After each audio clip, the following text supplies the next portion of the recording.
Diamond city Surat શહેરના સરથાણા વિસ્તારમાં આવેલા યોગી ચોકમાં એક યુવક જાહેરમાં ગાંજાનું સેવન કરતો કેમેરામાં કેદ થયો છે. ડાયમંડ સિટી સુરતમાં નશાબંધીના કાયદાના લીરે લીરા ઉડાડતો એક કિસ્સો પ્રકાશમાં આવ્યો છે. શહેરના સરથાણા વિસ્તારમાં આવેલા યોગી ચોક ખાતે એક યુવક જાહેરમાં ગાંજાનું સેવન કરતો કેમેરામાં કેદ થયો હતો. સોશિયલ મીડિયામાં વિડીયો વાયરલ થયાના ગણતરીના કલાકોમાં જ સરથાણા પોલીસે ત્વરિત કાર્યવાહી કરી યુવકની ધરપકડ કરી લીધી છે. આ ઘટનાની વિગત મુજબ સરથાણાના વ્યસ્ત એવા યોગી ચોક વિસ્તારમાં આવેલા એપલ સ્ક્વેર શોપિંગ સેન્ટરમાં એક યુવક નિર્ભય બનીને નશો કરી રહ્યો હતો.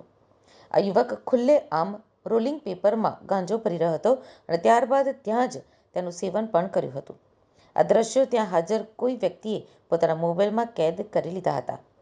થોડીક વારમાં જ આ વિડીયો સોશિયલ મીડિયા પ્લેટફોર્મ પર વાયરલ થયો હતો, જેને પગલે સુરત પોલીસની કામગીરી પર સવાલો ઉઠ્યા હતા. જોકે વિડીયો નજરે પડતા જ સરથાણા પોલીસ હરકતમાં આવી હતી અને ટેકનિકલ સર્વેલન્સની મદદથી યુવકને દબોચી લીધો હતો. મારું નામ આદિત્ય હિરપરા છે.